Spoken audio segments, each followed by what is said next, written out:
What's up YouTube? Today's video I'm going to be finishing the EVC7 electrical wiring. So I've got my wiring harness, I've got my manual that came with it, and I'm going to be sitting in the car tracing all the wires and getting them tapped in. So if you guys want to watch me do that, I'll get the screen powered up here in just a few minutes and we will check out this new EVC.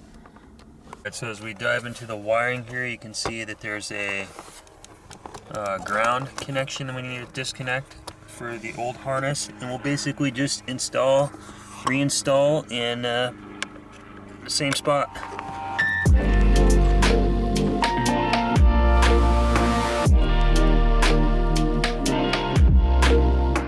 Alright, so I'm looking at wiring up this harness, and you can see the 12 volt positive and ground connections that come off of this are really short. So what I'm going to end up doing is actually cutting some of the wire off the original harness and just tapping into it, because this lead that comes off the other harness is like 20 inches long roughly. So I'm just going to cut and splice this wire into the old harness. Same thing here, you can see the 12 volt goes all the way down and it's tied into the electrical wiring off the ignition, which runs to like the boost gauges.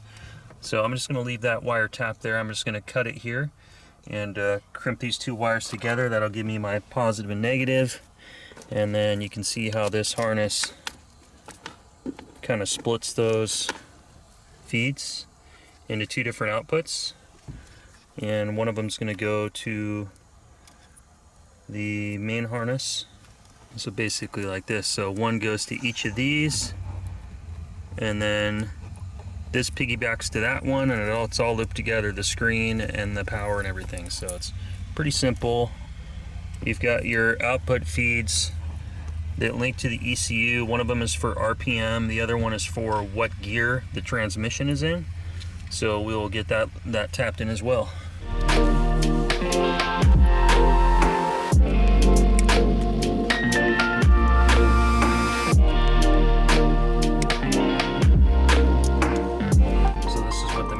Looks like here you've got the fuse from the 12 volt going down into here, which is tapped into this 12 volt wire here, and then the ground wires all the way up, and I just spliced it in and used the existing ground wire that is here. All right, let's start connecting everything. So you've got your main harnesses here.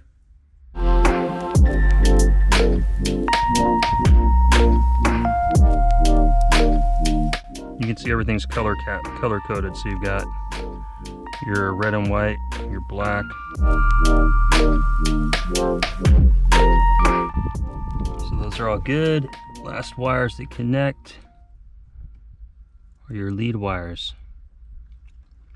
These are the old ones, these are the new ones. They're all color coded, green to green. It almost seems like HKS intentionally changed the way everything, all the plugs are, so you can't reuse anything from the pre-existing system. A little frustrating, but it's going together just fine. Takes a little bit of time. Pretty easy install. Okay, now that the electrical harness is all wired up, we've got everything tied in. The only thing I got to do is tap the ECU just to get the information into the boost controller. It's not going to affect the ability to be able to power it up. So I got the key in. Let's go ahead and turn on the ignition. Here's our first power up. Ooh, that display looks sweet.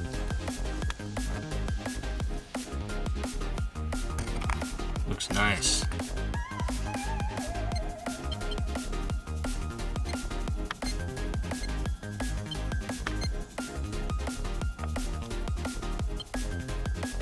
Swing for internal wastegator actuator. So I'll read the manual and then we'll go over some settings here. And I wanted to start it up to see if everything's working before I put it all together. It's reading negative vacuum pressure, so we're good there. The AC and vent controls are all working, so I can button everything back up.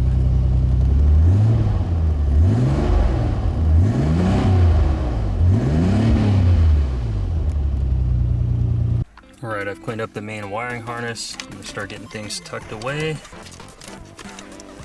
I can put this bad boy back together.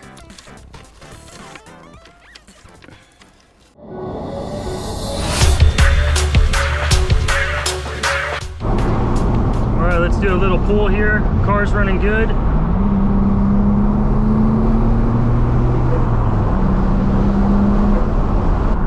I haven't programmed the boost control, so I'm only running wastegate pressure, which is like 7 psi.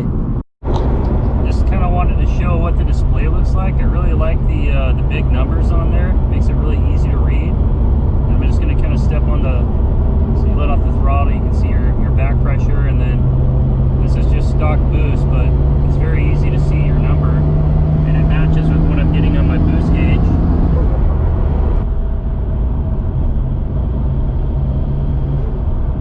The startup of the HKS EVC at night, so you guys can see its brightness. Looks really good.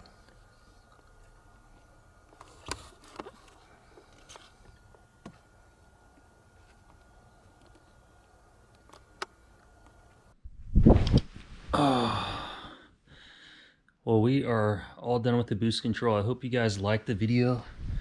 I am back home. I wanted to make this video because there's really no information on installing a boost control into the Skyline and how it works. So I hope you guys really like this video. I had fun making it. I've never installed a boost controller before, but I figured with having the EVC6 there is kind of a blueprint to work off of, that I could handle it, and I was able to easily do it. So I really hope that these type of videos and these type of content that I make, that this helps you guys, because it I think there's definitely a need in the community for it. So with that being said, if you guys would consider subscribing to my channel, it really helps out the channel for growth and keeps me motivated to make videos like this moving forward in the future. And if you liked the video and you found it helpful, give me a thumbs up. It really means a lot to me. I really appreciate it. Thank you guys so much for watching. I will see you guys in the next video. Until then, you guys have a good one.